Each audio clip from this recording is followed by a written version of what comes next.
Hello दोस्तों, expound history में आपका स्वागत है। एक ऐसा सफर जहां इतिहास बोलता है और तत्व चौंकाते हैं। क्या आप जानते हैं कि जिस राज्य के लोग सिर्फ खेती किसानी और कुश्ती के लिए जाने जाते हैं, असल में वहाँ एक ऐसी सभ्यता बसी थी जो मोहनजोदड़ो से भी पुरानी है। एक ऐसी भूमि जिसे 14वीं सदी के एक संस्कृत शिलालेख में धरती का स्वर्ग कहा गया था। मैं दावे के साथ कह सकती हूँ कि आप में से 99% लोग नहीं जानते होंगे कि हरियाणा का एक गांव महान गुरु द्रोणाचार्य को गुरु दक्षिणा में मिला था, और जहाँ की आबादी भले ही भारत की कुल जनसंख्या का सिर्फ 1.3% है, लेकिन अंतर्राष्ट्रीय खेलों में भारत के कुल गोल्ड मेडल का 1/3 हिस्सा अकेला यही राज्य लाता है। हाँ जी दोस्तों, स्वागत है आपका हरियाणा में।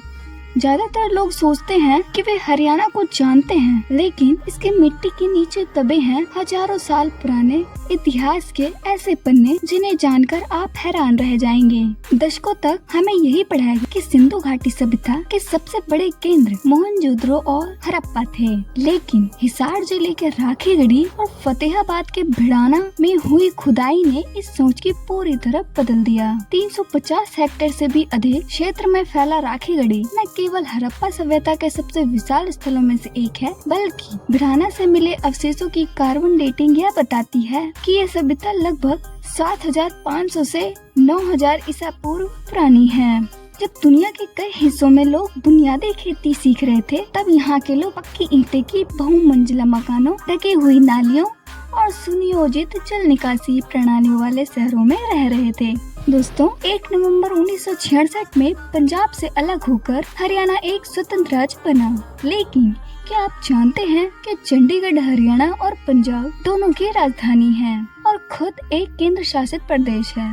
2 राज्यों की एक ही राजधानी, यह व्यवस्था प्रशासनिक रूप से बेहद अनोखी है। अब जानते हैं हरियाणा की भाषा के बारे में। दोस्तों, हरियाणा की सबसे प्रमुख बोली हरियाणवी है, जो पश्चिमी हिंदी का ही एक रूप है। राज्य में पंजाबी को द्वितीय आधिकारिक भाषा का दर्जा प्राप्त है। इसके अलावा क्षेत्र के अनुसार कई बोलियां बोली जाती है, जैसे बांगड़ू मध्य हरियाणा, अहिरवाटी दक्षिणी हरियाणा, मेवात नूह क्षेत्र में, बांगड़ी राजस्थान से सटे इलाकों में, ब्रिज भाषा पलवल और फरीदाबाद के कुछ हिस्सों में भी बोली जाती है। भूगोल: हरियाणा उत्तर भारत का एक भू आबाद राज्य है जो 3 तरफ से राष्ट्रीय राजधानी दिल्ली को घेरे हुए है। हरियाणा राज्य की सीमाएं उत्तर में हिमाचल प्रदेश और पंजाब से लगती है, दक्षिण एवं पश्चिम में राजस्थान से और पूर्व में उत्तर प्रदेश और दिल्ली से लगती है। नदियाँ: हरियाणा के प्रमुख नदियाँ यमुना, घग्गर और मारकंडा है। हरियाणा में कोई भी बड़ी बारहमासी नदी नहीं है। यहाँ की अधिकांश नदियाँ वर्षा पर निर्भर है। केवल यमुना रिवर ही एक ऐसी नदी है जिसमें साल भर पानी रहता है। जनसंख्या: 2011 की जनगणना के अनुसार हरियाणा की कुल जनसंख्या लगभग 2.53 करोड़ है। नवीनतम अनुमानों के अनुसार 2026 में हरियाणा की जनसंख्या बढ़कर लगभग 3.14 करोड़ हो गई है। फरीदाबाद सर्वाधिक जनसंख्या वाला जिला है, वहीं पंचकुला सबसे कम जनसंख्या वाला जिला है। इतिहास: हरियाणा का इतिहास तो बहुत लंबा है। यही नहीं, हरियाणा में कई युद्ध भी लड़े हैं। शायद इसी वजह से हरियाणा के लोग को कुश्ती और पहलवानी करना बहुत पसंद है। आइए जानते हैं पानीपत की 3 ऐतिहासिक लड़ाइयाँ। प्रथम युद्ध बाबर और अली के बीच, जिसमें मुगल साम्राज्य की स्थापना हुई। द्वितीय युद्ध 1556 अकबर और हेमचंद यानी हेमू विक्रम आदित्य के बीच, जिसमें अकबर के शासन की शुरुआत हुई थी। तृतीय युद्ध 1761 शाह अब्दाली और मराठों के बीच, जिसमें मराठा शक्ति का पतन हुआ और अंग्रेजों के लिए रास्ते खुले। हरियाणा में कुल 22 जिले हैं, जिन्हें 6 प्रशासनिक मंडलों डिवीजन में बांटा गया है। ये 6 डिवीजन हैं: अंबाला, फरीदाबाद, गुरुग्राम, हिसार, रोहतक और करनाल। सबसे पहले बात करते हैं गुरुग्राम की। भारत का प्रमुख आईटी साइबर सिटी नाम से मशहूर ये शहर चंडीगढ़ और मुंबई के बाद भारत में तीसरा सबसे अधिक प्रति व्यक्ति आय वाला शहर है। भारत काल में यह पूरा क्षेत्र पांडवों और कौरवों के धन विद्या गुरु द्रोणाचार्य को गुरु दक्षिणा के रूप में राजा युधिष्ठिर ने भेंट किया था। का नाम पड़ा था गुरुग्राम, यानी गुरु का गांव। फरीदाबाद हरियाणा का सबसे अधिक आबादी वाला और प्रमुख औद्योगिक शहर है। पंचकुला नियोजित शहर, राज्य के कई सरकारी मुख्यालयों का केंद्र है। पानीपत बुनकरों का शहर और ऐतिहासिक युद्ध स्थल। सैन्य छावनी, वैज्ञानिक उपकरणों का शहर अम्बाला कहलाता है। रोहतक शिक्षा एवं राजनीतिक गतिविधियों का प्रमुख केंद्र है। जींद हरियाणा का एक प्रमुख ऐतिहासिक शहर और जिला मुख्यालय है। हरियाणा के हृदय के रूप में प्रसिद्ध इस शहर का नाम महाभारत काल के जयंतपुरी से जुड़ा है। कहा जाता है महाभारत युद्ध में विजय के लिए पांडवों ने यहाँ माता जयंती देवी की पूजा की थी, जिसके बाद इस जगह का नाम जयंतीपुरी पड़ा और कालांतर में यह जींद बन गया। कुरुक्षेत्र धर्म क्षेत्र कुरुक्षेत्र, इतिहास और रहस्यों की पावन भूमि। श्रीमद् भागवत गीता के पहले श्लोक में ही इसे धर्म क्षेत्र कुरुक्षेत्र कहकर संबोधित किया गया था। पौराणिक कथाओं के अनुसार पुरु वंश के राजा कुरु ने इस भूमि को अपने हल से जोतकर पुण्य और धर्म का बीज बोया था, जिसके कारण का नाम कुरुक्षेत्र पड़ा। यहाँ कौरवों और पांडवों के बीच 18 दिनों तक इतिहास का सबसे बड़ा युद्ध लड़ा गया था। कुरुक्षेत्र के ज्योतिषिर नामक स्थान पर भगवान श्री कृष्ण ने अर्जुन को मोह से उबारने के लिए श्रीमद् भागवत गीता का अमर संदेश दिया था। दोस्तों, हरियाणा पूरी महाभारत से भरी हुई है। मतलब अगर हरियाणा ट्रैवल करेंगे तो आपको लगेगा जैसे महाभारत के वे सीन को निहार रहे हूँ। हरियाणा में कर्ण नगरी,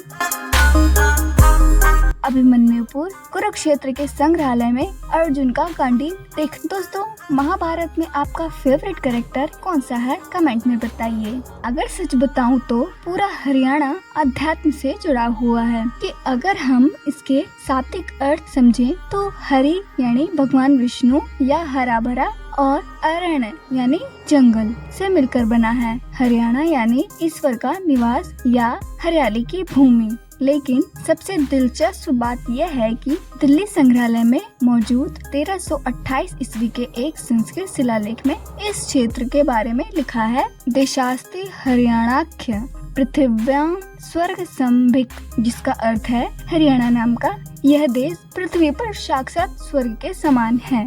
नवंबर 1970 में हरियाणा भारत का पहला ऐसा राज्य बना था जिसने अपने सभी ग्रामीण क्षेत्रों में 100% बिजली पहुंचाने का लक्ष्य हासिल कर लिया था।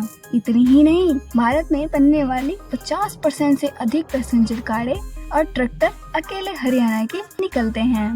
खेल, अब बात करते हैं हरियाणा के उस दमखम की जो इसे पूरे देश में सबसे अलग बनाता है। हरियाणा की आबादी भारत की कुल आबादी का महज 1.3% है, लेकिन एशियाई खेलों, राष्ट्रमंडल खेलों और ओलंपिक जैसे मंचों पर भारत के कुल स्वर्ण पदकों में से 30% से 50% मेडल अकेले हरियाणा के खिलाड़ी लाते हैं। नीरज चोपड़ा, फोगाट बहनें, साक्षी मलिक और बजरंग पुनिया जैसी हस्तियां की सफलता का राज यहाँ का खान पान, दूध दही का खाना, मिट्टी के अखाड़े और कड़ी मेहनत है। अगर आपने दुनिया के किसी भी कोने जैसे मध्य पूर्व, यूरोप या अमेरिका में बासमती चावल खाया है तो बहुत अधिक संभावना है कि वह हरियाणा के खेतों में उगाया गया हो। भारत के कुल बासमती चावल निर्यात का 60% से अधिक हिस्सा अकेले हरियाणा से जाता है। इतिहास और उद्योग के अलावा हरियाणा प्राकृतिक और अनूठे स्थलों से भी भरा हुआ है। पंचकुला में स्थित नेशनल फ्लैक्स गार्डन पूरे एशिया महाद्वीप का सबसे बड़ा कैक्टस गार्डन है, जहाँ कैक्टस और रसीले पौधों की 3500 से अधिक दुर्लभ प्रजातियां पाई जाती हैं। वहीं गुरुग्राम की सीमाओं पर स्थित मांगरबनी अरावली पहाड़ियों का एक ऐसा पवित्र जंगल है जिस स्थानीय लोग सदियों से पूजते आ रहे हैं। मान्यता के अनुसार यहाँ का एक भी पेड़ काटना वर्जित है। इसके अलावा कुरुक्षेत्र का ब्रह्मा सरोवर एशिया के सबसे बड़े मानव निर्मित जलाशयों में से एक है, जहाँ सूर्य ग्रहण के समय लाखों श्रद्धालु स्नान करने पहुँचते हैं। यहाँ की सबसे मशहूर कहावत है, देशों में देश हरियाणा, ये दूध दही का खाना। हरियाणा केवल दूध दही का उत्पादन ही नहीं करता, बल्कि यह यहाँ के लोगों के जीवन शैली, ताकत और खेल संस्कृति की जान है। भारत के उन शीर्ष राज्यों में है जहाँ प्रति व्यक्ति दूध की उपलब्धता सबसे अधिक है। हरियाणा के ओलंपियन जैसे नीरज चोपड़ा, फोगाट बहने, बजरंग पुनिया की फिटनेस का सबसे बड़ा श्रेय यहाँ के लस्सी, ताजा मक्खन और छाछ को दिया जाता है। हरियाणा की मुर्हा नस्ल की भैंस को पूरी दुनिया में ब्लैक गोल्ड कहा जाता है। यह नस्ल प्रतिदिन 20 से 30 लीटर तक उच्च वसा वाला दूध देने के लिए जानी जाती है। हरियाणा की मुर्हा झोटी जैसे सुल्तान, अनमोल और सरदारी बेहतरीन नस्ल क्षमता के कारण 10 से 21 करोड़ रुपए तक की कीमत और राष्ट्रीय मेलों में चर्चा का विषय रहे हैं। हरियाणा की देसी गाय की नस्ल अपनी सहन शक्ति, श्रम क्षमता और A2 गुणवत्ता वाले पौष्टिक दूध के लिए पूरे भारत में जानी जाती हैं। वो भारत का अन्न भंडार कहा जाता है। हरियाणा में उगाई जाने वाली प्रमुख फसलें गेहूं, चावल और बाजरा है।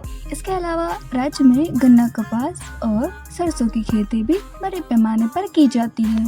अंत में यही कहेंगे कि हरियाणा वीरों, संतों और कर्मयोगियों की भूमि है, जहां पसीना माटी पर बहता है और नाम आसमान पर गूंजता है। जय हरियाणा, जय भारत। धन्यवाद।